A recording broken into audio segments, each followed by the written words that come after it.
Bab 3706, Formasi Pelindung Gunung Rusak. Meskipun mereka merasakan kekuatan pedang ini dalam formasi pelindung gunung, ekspresi semua orang di Sekte Pedang Liu Guang berubah drastis. Kekuatan pedang ini benar-benar terlalu kuat, di luar imajinasi orang. Tidak hanya perisai cahaya emasnya yang rusak parah, tetapi retakan mulai muncul di ruang sekitarnya. Kekuatan macam apa ini? Mungkinkah ini Raja Abadi yang legendaris? Banyak orang yang terkejut. Mereka tidak menyangka bahwa orang sekuat itu akan muncul di alam surga bawah. Namun, meskipun pedang Jian Juechen sangat kuat, formasi pelindung gunung akhirnya berdiri, dan segera retakan tersebut diperbaiki dan kembali ke tampilan sebelumnya. Semua orang yang hadir hanya menghela nafas lega ketika Dao Jie, penguasa Balai Penegakan Hukum, bergegas mendekat. Master Sekte, sesuatu yang buruk sedang terjadi. Kami baru saja menghabiskan setengah dari kristal abadi kami. Sisanya mungkin hanya mampu menahan satu serangan pedang lagi. Terakhir kali Sekte Pedang Cahaya mengalir melawan klan Darasura formasi pelindung gunung, kekayaannya bertahun-tahun hampir kosong. Meskipun saya telah mengumpulkannya lebih baru, jumlah kristal abadi benar-benar berbeda dari sebelumnya. Kekuatan pedang barusan terlalu mencengangkan. Meskipun formasi penjaga gunung mampu bertahan, kerusakannya juga sangat mengejutkan, dan kristal abadi terpotong menjadi dua dalam sekejap. Mendengar kabar tersebut, hati semua orang di sekitarnya langsung tenggelam ke dasar. Jika formasi pelindung gunung rusak, yang tersisa hanyalah pertarungan putus asa. Satu-satunya harapan sekarang adalah lawan hanya bisa menggunakan satu pedang dan tidak bisa menggunakan pedang kedua. Ternyata ini hanyalah keinginan yang berlebihan. Setelah menarik nafas, Jian Juechen menyerang dengan pedang keduanya lagi, bahkan lebih kuat dari yang pertama. Cahaya pedang sepanjang 100 kaki menghantam penghalang gunung dengan keras, dan perisai cahaya emas meredup dan bergetar terus-menerus. Berbeda dari sebelumnya, kali ini tanpa dukungan kristal abadi, perisai cahaya emas yang rusak tidak pernah diisi ulang, dan benar-benar goyah. Ekspresi kebanggaan muncul di wajah Jian Juechen, dan dia dengan lembut mengayunkan pedangnya. Klik, kali ini, formasi pelindung gunung tidak dapat lagi menahannya dan berubah menjadi titik cahaya di seluruh langit dan menghilang dalam kehampaan. 3 anak panah mengalahkan formasi tersebut. Jian Juechen tidak terus menyerang, tetapi mundur dan berdiri di belakang. Dia terlalu kuat dan tidak seharusnya termasuk dalam antarmuka ini, jadi dia tidak ingin terus mengambil tindakan dan menimbulkan terlalu banyak sensasi. Dan di dalam hatinya, orang-orang di depannya ini tidak layak membiarkan dia melakukan itu. Dewa Abadi terlalu kuat. Alasan mengapa Jian Lingqiao memintanya untuk memimpin tim di sini kali ini adalah untuk berjaga-jaga. Hahaha, tanpa cangkang kura-kura, mari kita lihat di mana kamu akan bersembunyi kali ini. Du Wei tertawa dengan arogan, memegang pedang panjang di tangannya, dan berjalan menuju gerbang gunung. Di matanya, tanpa perlindungan formasi penjaga gunung, satu orang dapat menghancurkan seluruh sekte. Pergi. Dengan suara gemuruh, sosok merah menyala muncul di depannya, dan tombak pendek menusuk langsung ke wajahnya dengan kekuatan tak berujung. Jin Meyer lah yang mengambil tindakan. Ye Bufan menahan mereka di sini hanya untuk melindungi sekte tersebut. Tentu saja, dia tidak bisa mundur saat ini. Du Wei yang semula penuh arogansi, kini merasakan kekuatan senjatanya, dan ekspresinya berubah drastis. Kekuatan pihak lain ternyata berada di puncak Raja Abadi, tidak kalah dengan dia sama sekali. Apa yang terjadi? Kapan Xia Tianyu menjadi begitu kuat? Dia bingung di dalam hatinya, tapi dia tidak berani ceroboh di tangannya. Dia dengan cepat menebaskan pedangnya dan bertabrakan dengan tombak pendek itu. Senjata dan pedang berpotongan, mengeluarkan suara keras dari emas dan besi, lalu keduanya mundur beberapa kaki. Tidak ada yang memanfaatkan pedang tersebut, dan pertarungan terbagi rata. Merasakan kekuatan Jin Meyer, Du Wei tidak lagi berani meremehkannya, dan menggunakan ilmu pedang dari sekolah pedang Sifang untuk membunuhnya. Namun meski dia berusaha sekuat tenaga, keduanya tetap tidak bisa menang atau kalah, dan keduanya berimbang. Kilatan keheranan melintas di mata Yan Qingqing. Jelas ini di luar dugaannya. Biasanya dalam kesadarannya, hanya ada segelintir raja abadi di alam surga bawah, tapi dia tidak pernah menyangka bahwa akan ada orang sekuat itu di sekte sekecil itu. Dua saudara junior, ayo kita serang bersama. Mari kita lihat berapa banyak orang kuat yang mereka miliki. Yan Qingqing melambaikan tangannya, dan dua raja abadi puncak di sampingnya mengeluarkan pedang mereka dan menyerang sekte pedang Liu Guang. Berhenti. Dengan dua teriakan, Xuan Yuan Linglong dan Situ Dianmo bergegas keluar, menghalangi dua murid inti satu persatu. Keenam orang itu bertarung di depan gerbang gunung. Kekuatan kedua belah pihak tidak jauh berbeda. Pada awalnya, ketiga anggota sekte pedang Sifang mengira mereka akan memiliki keuntungan tertentu dengan ilmu pedang mereka yang luar biasa. Tapi setelah mengambil tindakan, saya menyadari bahwa saya terlalu memikirkannya. Lawan sama sekali tidak lemah dalam hal kekuatan atau ilmu pedang, dan bahkan lebih baik. Setelah 100 gerakan, alih-alih mendapatkan keuntungan, Du Wei dan yang lainnya malah dirugikan. Bagaimana ini bisa terjadi? Ekspresi Yan Qingqing sangat jelek. Dia awalnya mengira bahwa murid sekte pedang Sifang, yang menyendiri dari atas, akan menyapu semuanya ketika mereka tiba di wilayah surga bawah. Tetapi pada akhirnya, mereka tidak bisa mendapatkan keuntungan apapun dalam pertarungan satu lawan satu sendirian. Dia tidak dapat memahami bagaimana sekte kecil di alam bawah dapat memiliki begitu banyak orang kuat. Melihat bahwa dia tidak bisa lagi mengandalkan ketiga adik laki-lakinya, dia melompat dan bersiap untuk bergabung dengan kelompok pertempuran. Begitu dia pindah ke sini, cahaya pedang tajam menembus kehampaan dan muncul di matanya. Niat pedang yang kuat. Sebagai murid dari sekte pedang Sifang, Yan Qingqing segera merasakan kekuatan luar biasa dari pedang ini dengan pengetahuan dan pemahaman yang kuat tentang ilmu pedang. Dia mengayunkan pedang di tangannya dan mengayunkan 7 atau 8 pedang secara berurutan sebelum benar-benar menghilangkan cahaya pedang di depannya. Mendongak, ada seorang wanita dengan ekspresi tegas berdiri di depannya, matanya sangat tajam. Leng Qingqiu lah yang mengambil tindakan. Selain Jin Meyer dan 3 lainnya, dia sudah menjadi yang terkuat di antara semua orang yang hadir. Dalam hal kultivasi, dia berada di tahap awal Raja Abadi, jauh lebih rendah dari Yan Qingqing. Tapi apa yang dia peroleh adalah warisan dari pedang abadi No. 1. Dengan ilmu pedangnya yang luar biasa dan kekuatan dominan dari pedang pembunuh abadi, kekuatan tempurnya meningkat pesat, dan dia memiliki kemampuan untuk bertarung lintas level. Ilmu pedang itu bagus, tapi sayangnya tingkat kultivasinya sedikit lemah. Setelah kejutan singkat, bibir Yan Wuqing membentuk senyuman. Lawannya sangat kuat, terutama dengan ilmu pedangnya. Bisa dikatakan dia adalah yang terkuat di antara anak-anak kelompok usia ini yang pernah dia lihat. Tapi kekuatannya masih sedikit lebih rendah. Hanya di tahap awal Raja Abadi, bahkan dengan berkah ilmu pedang, dia bukan tandingannya. Matanya tertuju pada pedang pembunuh abadi, dan jejak keserakahan muncul di matanya. Gadis kecil, serahkan pedang ini dan aku akan mengampuni hidupmu.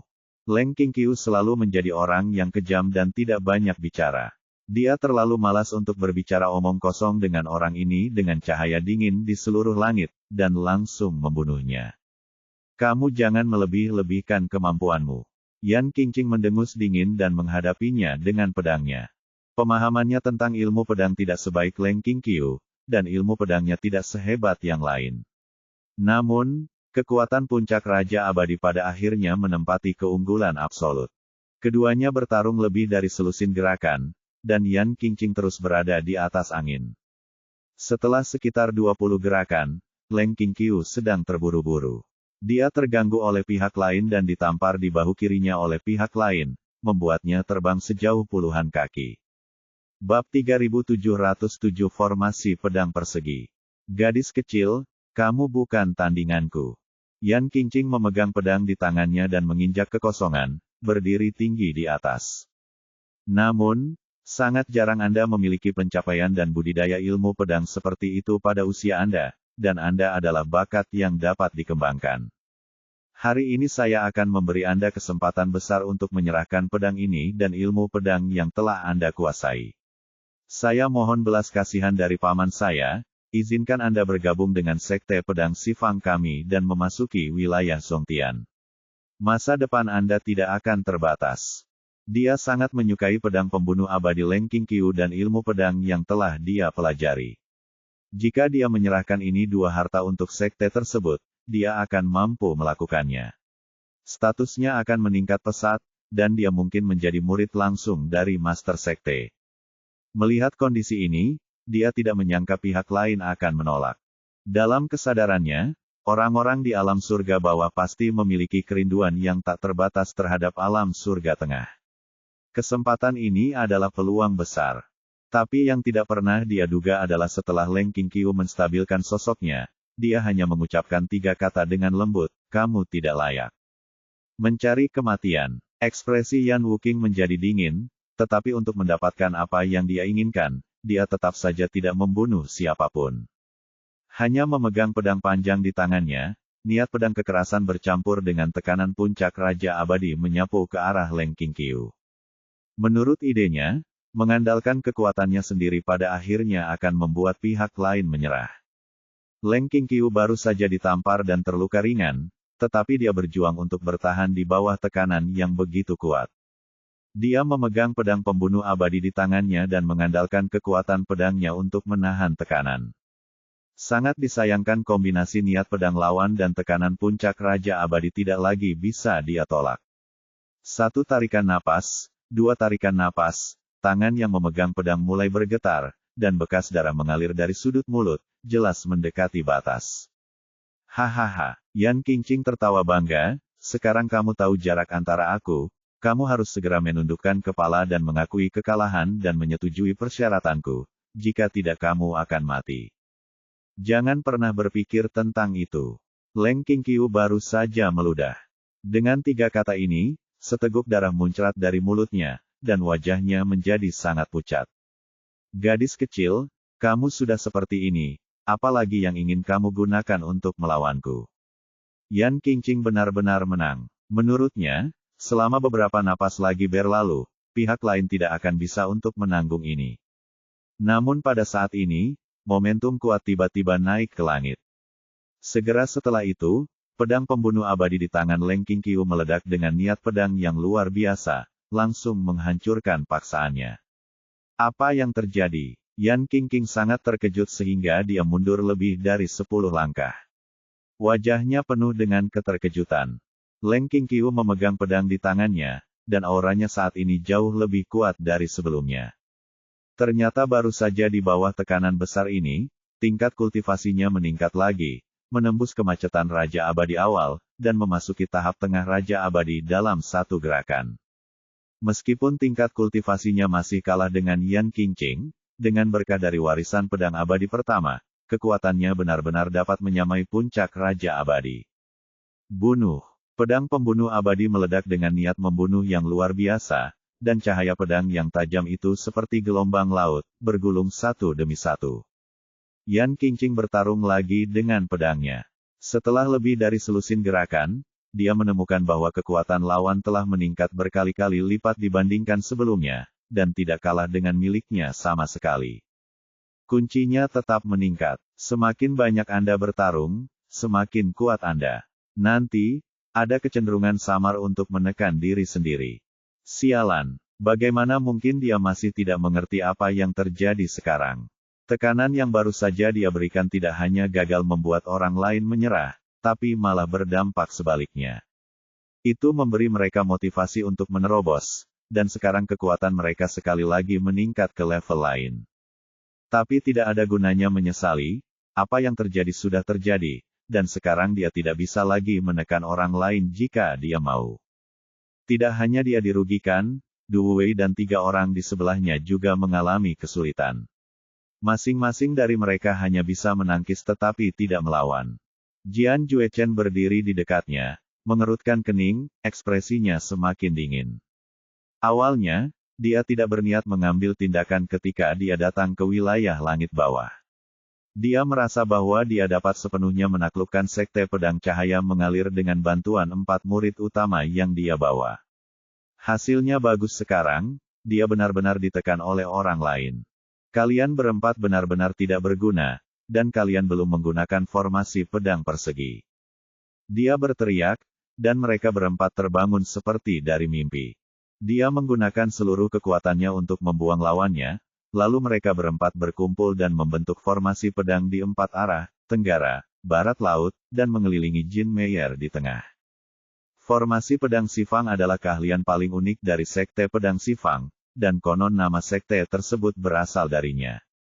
Mereka berempat melakukannya bersama-sama, dan kekuatan tempur mereka melonjak. Faktanya, memang demikianlah masalahnya. Keempat orang itu menyerah bertarung sendirian dan membentuk formasi pedang. Meskipun Jin Meyer, Leng Qingqiu dan lainnya kuat, mereka tidak memiliki keterampilan untuk menyerang bersama. Mereka terjebak dalam formasi dan ditekan, dan sepenuhnya dirugikan. Setelah 100 gerakan, mereka berempat sudah dalam kondisi yang menyedihkan, dengan sedikit banyak luka ringan di tubuh mereka. Mari kita lihat berapa lama kamu bisa bertahan. Yan Qingqing mengambil kesempatan, menggunakan pedang panjang di tangan kanannya untuk menangkis pedang pembunuh abadi Leng Qingqiu, dan menamparkan dadanya dengan telapak tangan kirinya. Telapak tangan ini kuat dan berat, dan sekali dipukul pasti akan mengalami kerusakan parah. Melihat adegan ini, Jin Meyer dan yang lainnya ingin menyelamatkan mereka, tetapi mereka ditekan oleh 3 orang lainnya dan tidak dapat membantu sama sekali. Melihat Leng Qingqiu tidak dapat melarikan diri, senyum ganas muncul di wajah Yan Qingqing. Namun saat ini, angin yang sangat kencang menerpa dari belakang. Tidak, siapa ini? Ekspresi Yan Qingqing tiba-tiba berubah. Orang-orang yang tersisa di Sekte Pedang Liu Guang tidak cukup kuat, dan mereka semua berada dalam sekte tersebut dan tidak bertarung. Merasakan kekuatan pukulan di belakangnya, dia mungkin tidak bisa menyelamatkan tubuhnya jika terkena. Memikirkan hal ini, dia tidak lagi peduli dengan Leng Qingqiu di depannya, dan dengan cepat berbalik dan menebas dengan pedang. Namun pedangnya meleset, lalu sesosok muncul di sisi kanan tubuhnya, meninju bahunya dengan keras, dan seluruh orang itu terbang seperti bola meriam. Formasi pedang persegi awalnya membutuhkan kerjasama yang erat dari 4 orang. Ketika sisinya terlempar, formasi pedang itu tiba-tiba runtuh.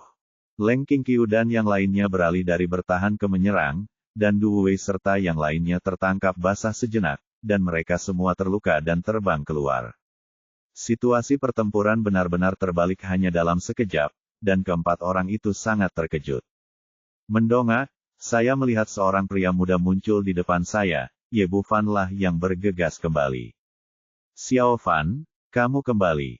Setelah melihatnya, mereka berempat, Jin Meyer, sangat gembira dan berkumpul di sekelilingnya. Wah, ternyata kamu adalah Ye Bufan. Yan Qingqing menyeka darah yang tumpah dari sudut mulutnya, dengan niat membunuh. Jika kamu berani membunuh murid-muridku dari Sekte Pedang Sifang, kenapa tidak kamu cepat tundukkan kepalamu dan mengaku bersalah? Ye Bufan melambaikan tangannya, memberi isyarat kepada Leng Qingqiu dan yang lainnya.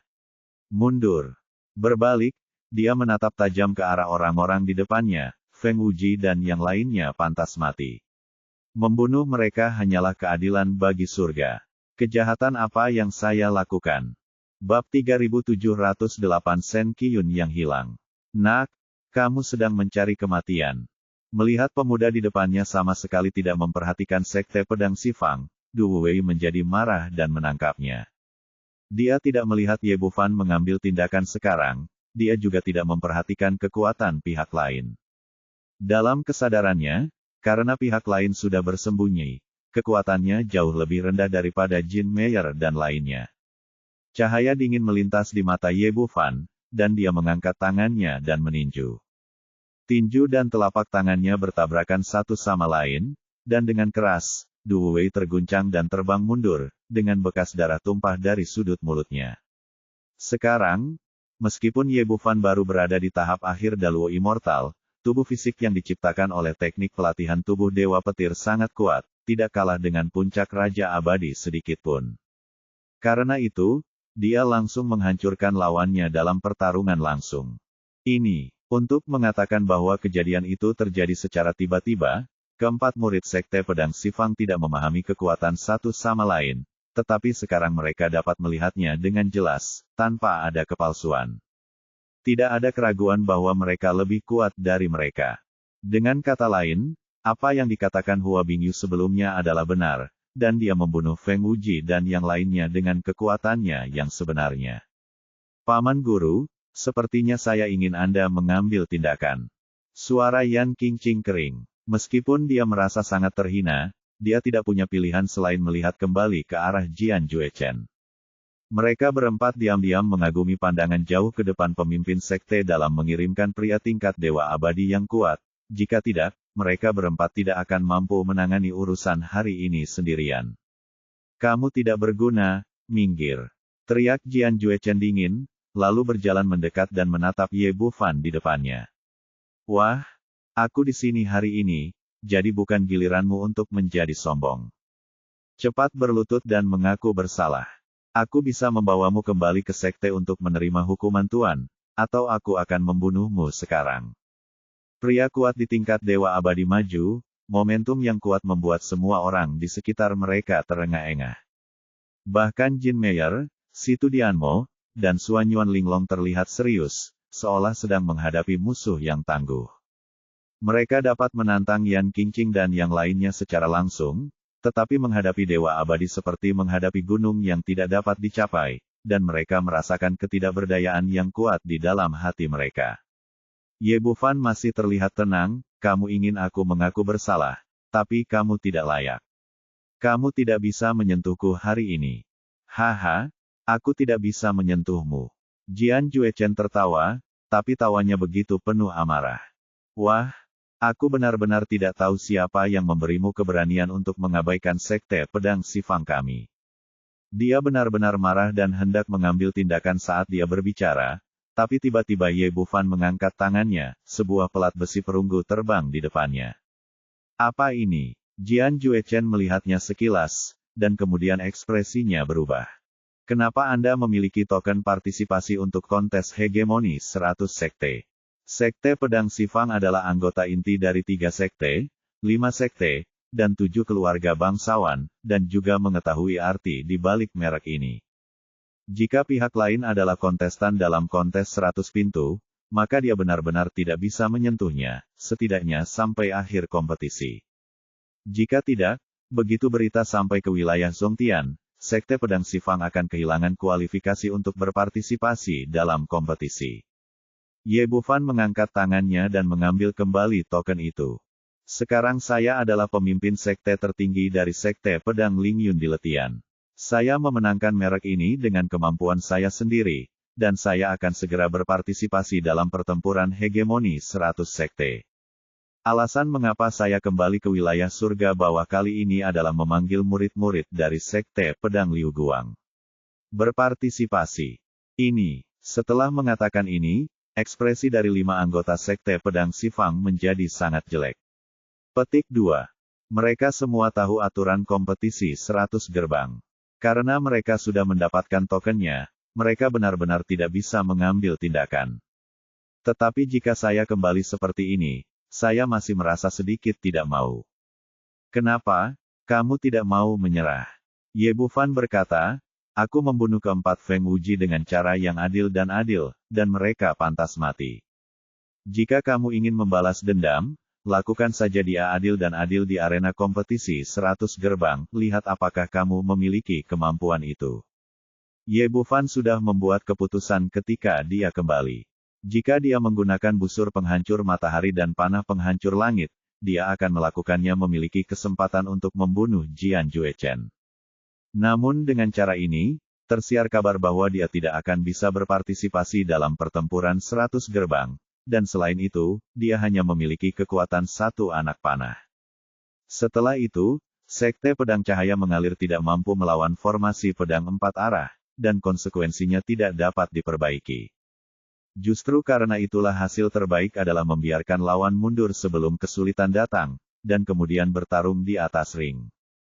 Jika lawan bersikeras untuk menghancurkan Sekte Pedang Cahaya Mengalir, maka mereka tidak punya pilihan selain bertarung dengan segala cara. Oke, sampai jumpa di atas ring. Jian Juechen berkata dengan tegas dan tanpa ragu-ragu. Jika Sekte Pedang Sifang dapat bertemu dengan Sekte Pedang Lingyun yang dipimpin oleh Ye Bufan, mereka akan membunuh lawannya terlebih dahulu.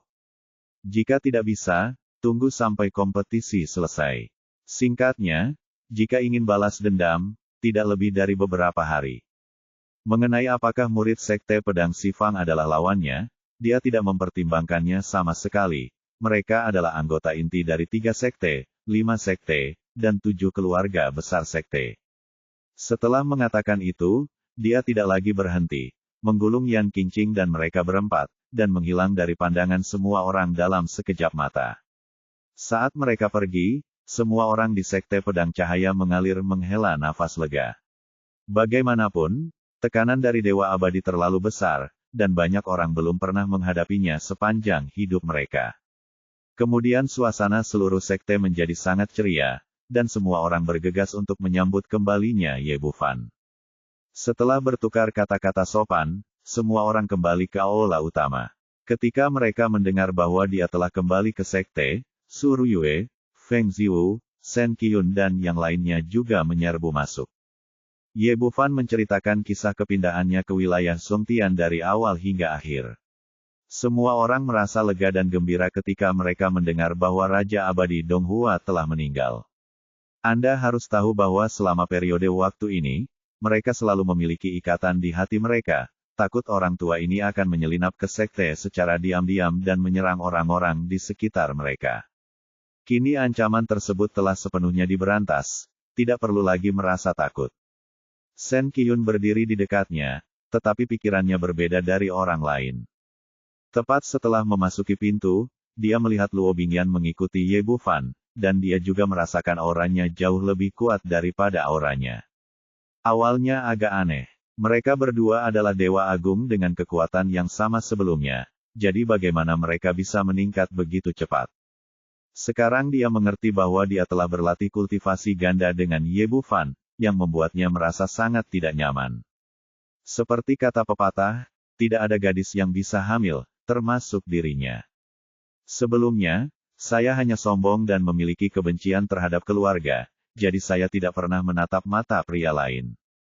Tapi sejak bertemu Ye Bufan, hati kekanak-kanakannya telah terisi penuh, tapi dia tidak pernah memiliki kesempatan untuk mengungkapkannya, jadi dia hanya bisa melihat ke atas secara diam-diam. Tapi sekarang berbeda, dia dan Luo Bingyan selalu saling balas, dan pada saat yang sama mereka menganggap satu sama lain sebagai lawan mereka. Sekarang dia telah kalah, dan dia telah kalah total. Hal ini memenuhi hatinya dengan penyesalan dan kehilangan. Dia seharusnya lebih berani dan terus terang jika dia mengetahui hal ini. Jika dia memanfaatkan kesempatan untuk menjadi pendamping Tao Ye Bufan selama kontak sebelumnya, Luo Bingyanlah yang dia iri sekarang. Pada saat ini, hati Shen Qiyun sangat rumit. Yang bisa dia pikirkan hanyalah masalah ini. Dia bahkan secara otomatis mengabaikan kematian Raja Abadi Donghua. Tidak, aku tidak bisa menyerah begitu saja. Dia menggigit bibir merahnya dengan giginya dan memperkuat tekadnya. Bab 3709, Suan Yuan Zantian yang cemas. Ye Bufan tidak menyadari reaksi Shen Qiyun. Setelah menceritakan pengalamannya sendiri, dia menceritakan situasi kompetisi 100 gerbang. Kompetisi ini sangat penting bagiku. Aku harus memasuki alam rahasia primordial. Ini juga merupakan kesempatan bagi semua orang. Saudara Ye, aku ingin berpartisipasi. Xiao Fan, aku dapat membantumu. Semua orang berdiri satu demi satu dan menyatakan kesediaan mereka untuk berpartisipasi. Ye Bufan melambaikan tangannya untuk memberi isyarat agar semua orang diam. Kali ini saya hanya akan membawa 5 orang, Meyer, Dian Mo, Qing Qiu, Ling Long dan Xiao Qing. Bagaimanapun, kita akan pergi ke wilayah Songtian, di mana terdapat orang-orang kuat seperti awan. Jika Anda berada di bawah Raja Abadi, kamu sebaiknya tidak pergi ke sana untuk saat ini. Setelah dia mengatakan ini, Su Ruyue dan yang lainnya tampak kecewa, tetapi mereka merasa lega setelah memikirkannya. Mereka baru saja naik, jadi tidak pantas pergi ke wilayah Songtian saat ini, yang hanya akan menambah beban Ye Bufan. Petik 2. Oke, semuanya, kembali dan bersiaplah. Kita akan berangkat bersamaku dalam 3 hari. Ye Bufan telah menghitung lokasi kota suci Yuangu. 9 surganya saat ini telah ditingkatkan menjadi senjata abadi terbang bermutu tinggi. 4 hari sudah lebih dari cukup. Hemat 3 hari untuk menghabiskan waktu bersama keluarganya dan membantu semua orang. Tingkatkan kekuatanmu. Setelah dia mengatakan ini, semua orang mundur. Jin Meyer, Leng Qingqiu, Si Tudianmo dan yang lainnya akan pergi ke wilayah Zongtian bersama untuk melakukannya. Bersiaplah. Meskipun An Yimo, Qin Cucu dan yang lainnya ingin dekat satu sama lain, mereka dipermalukan oleh begitu banyak orang, jadi mereka hanya bisa kembali ke kediaman mereka dan menunggu. Perlahan untuk mengadakan pertemuan terakhir dengan teman-teman sekelasnya. Selamat tinggal, kali ini saya kembali ke wilayah Zongtian. Saya tidak tahu tahun atau bulan berapa saya bisa kembali ke Sekte Pedang Liu Guang dan hanya melihat gaun merah masih berdiri di aula utama. Di antara mereka adalah Sen Qiyun.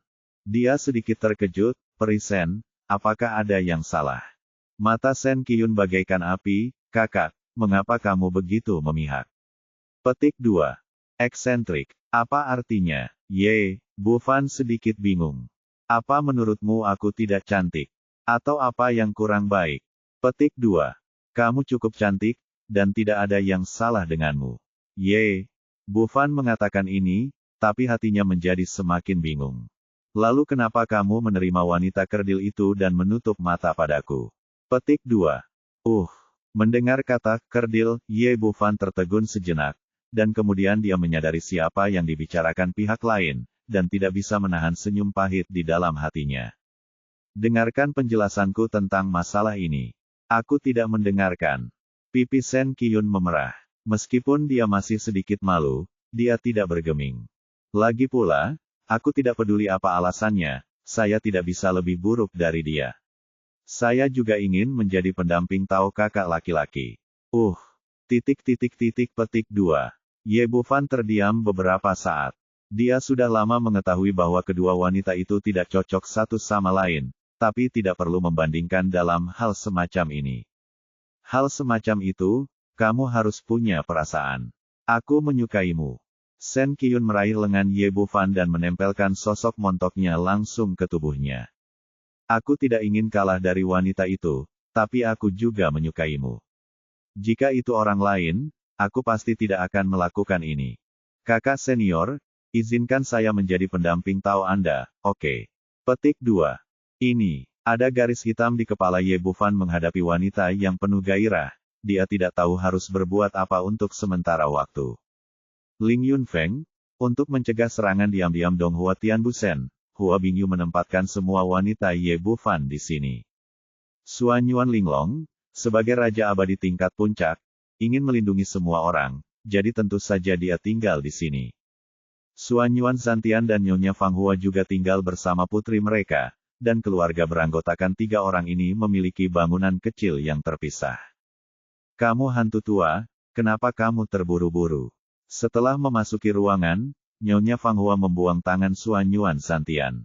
Entah kenapa, begitu mereka selesai di sana, lelaki tua itu segera menyeret dia dan putrinya kembali. Apakah kamu tidak terburu-buru? Tidakkah kamu melihat bahwa anak laki-laki bernama Ye telah menemukan rekan Tao lainnya? Suan Yuan Zantian benar-benar cemas di bawah dagunya. Nyonya Fang Hua sedikit terkejut, dan kemudian matanya membelalak. Apakah kamu sakit? Apa hubungannya ini denganmu? Mengapa kamu begitu cemas? Apakah kamu juga ingin mencari yang lain? Petik 2 tanda tanya. Saya mencari Anda. Putri kami khawatir. Suan Yuan Zantian takut marah dan berkata dengan cepat, Anda juga telah melihat bahwa ada banyak penganut Tao di sekitar anak itu, dan dia bahkan memiliki seorang putri. Nyonya Fang Hua melengkungkan bibirnya, jadi apa? Seperti, wajar jika Tuan Ye memiliki lebih banyak teman Tao jika dia mampu. Dia tidak terlalu memperhatikan hal ini budidaya, semua biksu dengan keterampilan tertentu adalah istri dan selir. Untuk pria seperti Ye Bu Fan yang sangat cakap di usia begitu muda dan telah menguasai seluruh alam surga bawah, akan aneh jika dia tidak memiliki beberapa rekan Tao di sekitarnya. Sedikit lagi tidak masalah. Kapan putri kita akan dibawa masuk? Setelah dia mengatakan ini, pipi Suan Yuan Linglong memerah, tapi dia tidak mengatakan apa-apa. Nyonya Fang Hua menghela nafas, apa yang bisa kita lakukan? Bagaimanapun, hal seperti ini adalah tentang takdir. Nasib bukanlah apa-apa, takdir tidak diciptakan oleh manusia. Suanyuan Zantian meludah, jika bukan karena aku kembali lalu, setelah mengejarmu selama 100 tahun, bagaimana nasib di antara kita? Nyonya Fang Hua memelototinya, bicaralah dengan cepat jika ada yang ingin Anda katakan, apa yang ingin Anda lakukan. Mari kita pikirkan. Kami dapat membantu Ye Xiaozi dan Linglong mencapai hal-hal baik sesegera mungkin. Mungkin suatu hari nanti kami bisa menjadi kakek. Nyonya Fang Hua merasa tidak berdaya. Ini adalah masalah antara dua orang. Orang tua itu menoleh untuk melihat putrinya. Nak, katakan sejujurnya, apakah kamu bersedia menjadi pendamping Tao Ye Xiaozi? Meskipun Suanyuan Linglong sedikit pemalu, dia tidak menghindar darinya di depannya. Orang tua, selama kamu mau, pergilah ke kamar tidur dan tunggu sekarang. Aku akan mengirim anak-anak itu masuk nanti. Kamu harus memanfaatkan kesempatan ini dan jangan melewatkannya. Oh, pipi Suanyuan Linglong memerah, dan di sana adalah sesuatu di hatinya. Penasaran, saya tidak mengerti apa yang akan dilakukan ayah saya. Namun karena wanita tersebut malu dan malu untuk bertanya, dia hanya bisa mengikuti instruksi dan kembali ke kamar tidur. Duduk di tempat tidur, pipinya terbakar dan hatinya terasa seperti rusa. Sejak dia memutuskan hubungan buruknya dengan Geng Junseng, dia sudah sangat mencintai Ye Bufan, tapi dia tidak pernah berani mengungkapkan perasaannya karena rasa malu seorang wanita. Melihat Luo Bingyan dan Ye Bufan mencapai hal-hal baik hari ini, adalah kebohongan untuk mengatakan bahwa mereka tidak terburu-buru. Tapi dia tidak punya pilihan lain selain menaruh semua harapannya pada ayahnya. Di luar ruangan, Nyonya Fang Hua tampak bingung dan bertanya, Pak Tua, apa yang akan kamu lakukan? Bab 3710 Nasi mentah membuat nasi matang. Suanyuan Zantian menunjukkan ekspresi sedih, saya ingin putri saya dan Ye Xiaozi memasak nasi.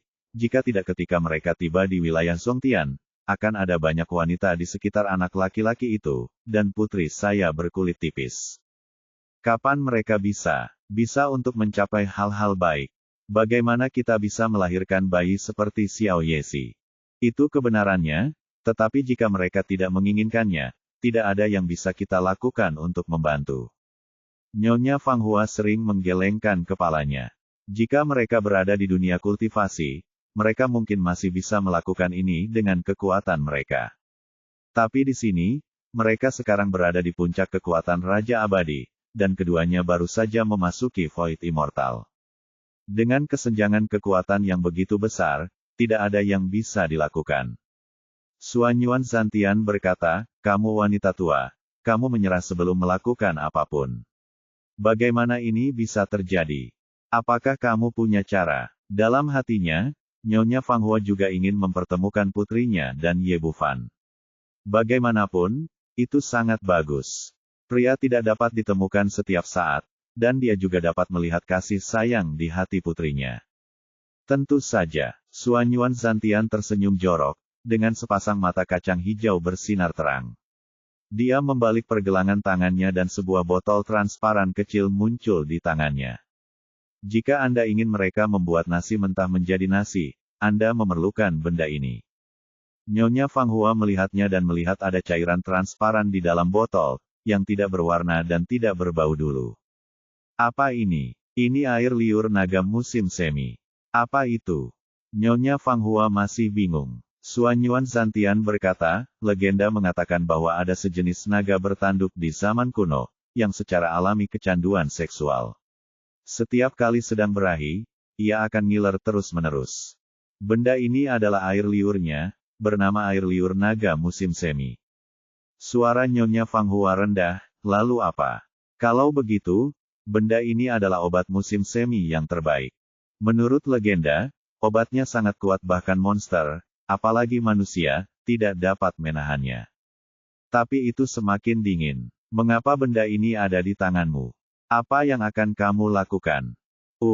Merasakan niat membunuh istrinya, Suanyuan Zantian menyadari ada sesuatu yang tidak beres dan berkata dengan cepat, Nyonya, jangan cemas, dengarkan, kepadaku perlahan-lahan.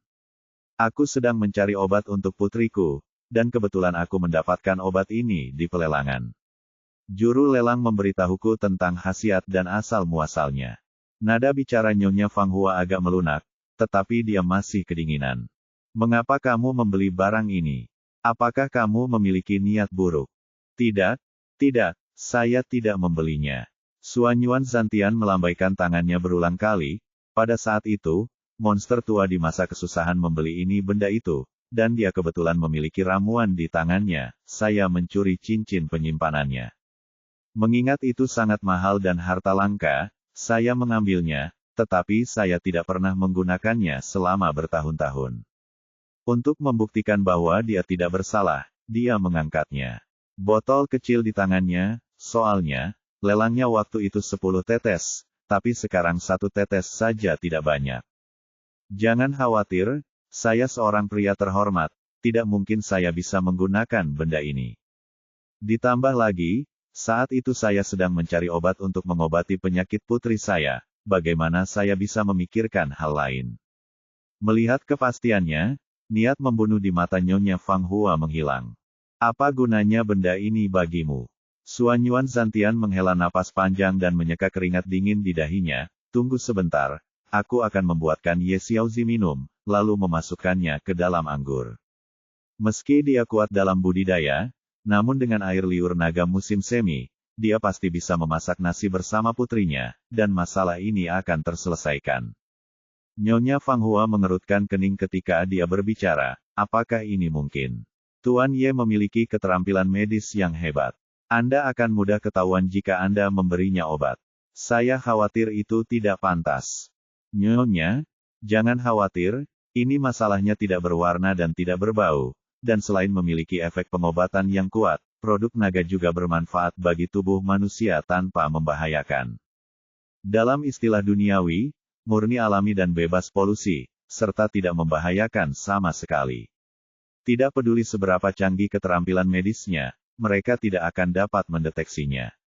Mendengar kepastiannya, Nyonya Fang Hua merasa sedikit lega, tetapi dia tetap berkata, tapi Ye Yixian baik kepada keluarga kami. Bukan begitu, agak tidak baik melakukan ini. Mata Suanyuan Zantian membelalak ketika mendengar ini, bagaimana mungkin saya tidak bersikap baik? Putri saya yang cantik seperti peri. Saya berinisiatif memberinya teman Tao saya. Nyonya Fang Hua menghela nafas, baiklah, saya akan mendengarkan Anda. Itu benar, percayalah, ini benar-benar sangat mudah. Suanyuan Zantian mengeluarkan sebotol anggur Maotai, membuka tutupnya dan menuangkan setetes air liur Chunlong. Benda ini benar-benar tidak berwarna dan tidak berbau, langsung larut jika dimasukkan ke dalam air, dan tidak terlihat perubahan sama sekali. Dia mengambil botol anggur dan menciumnya dengan penuh semangat. Tidak ada cacat di dalamnya, dan mengangguk puas. Dia hendak menyingkirkan sisa air liur naga musim semi, tapi kemudian dia menunjukkan sedikit keraguan. Anak laki-laki itu sekarang berada di puncak kekuatan Raja Abadi, dan tubuhnya sangat kuat. Bukankah setetes itu saja tidak cukup? Bagaimana jika beratnya terlalu banyak? Orang tua itu berkata pada dirinya sendiri, mengertakkan gigi, dan memasukkan sisa 9 tetes air liur Spring Dragon. Setelah melakukan semua ini, dia membuat tanda pada botol dan menyimpannya di ring penyimpanan. Nyonya, siapkan lauk pauk. Saya akan meminta anak laki-laki itu datang untuk minum sekarang. Di aula utama, Sen Qiyun meraih lengan Ye Bufan, matanya selembut air, pipinya yang indah kemerahan. Dan seluruh tubuhnya mengeluarkan nafas panas. Kakak laki-laki, saya tidak peduli. Bagaimanapun, saya hanya ingin menjadi pendamping Tao Anda. Anda harus setuju apakah Anda setuju atau tidak. Saya. ... Ye Bufan bingung sejenak pertama kali dia menghadapi ancaman centil seperti itu. Ya, tidak masalah jika Anda setuju, dan tidak masalah jika Anda tidak setuju. Pada saat ini, pintu aula utama terbuka, dan wajah malang Suanyuan Zantian masuk. Anak kecil, aku punya anggur dan makanan di sini. Apakah kamu ingin datang dan minum? Ya, Ye Bufan pada awalnya tidak terlalu tertarik untuk minum, tapi dia hanya mengambil kesempatan untuk mengambilnya menjauh dari Sen Qiyun dan menenangkan diri. Setelah mengatakan itu, Dia sampai ke depan gerbang istana dalam sekejap, dan dia serta Suanyuan Zantian segera pergi dari sini. Sen Qiyun menghentakkan kakinya dengan marah dan mengepalkan tangan merah mudanya dengan kuat. Kakak, aku tidak akan membiarkanmu melarikan diri. Suanyuan Zantian menarik Ye Bufan kembali ke gedung kecilnya. Nyonya Fang Hua menyambutnya dengan senyuman. Ye Ixian, coba keahlianku. Ye Bufan mengambil sumpitnya dan memakan sepotong sparerib. Tampaknya pasangan ini tidak hanya mencuri makanan selama berada di bumi, tapi juga belajar banyak. Anak kecil, kita tidak akan pulang sampai kita mabuk hari ini, kata Suanyuan Zantian sambil mengeluarkan 2 botol Maotai, melepas tutupnya, mengambil 1 botol sendiri, dan meminum semuanya dalam 1 tarikan napas. Ye Bufan benar-benar bingung dengan Sen Qiyun barusan, dan ingin minum segelas anggur untuk menenangkan diri, jadi dia mengambil botol itu dan meminumnya dalam 1 tegukan.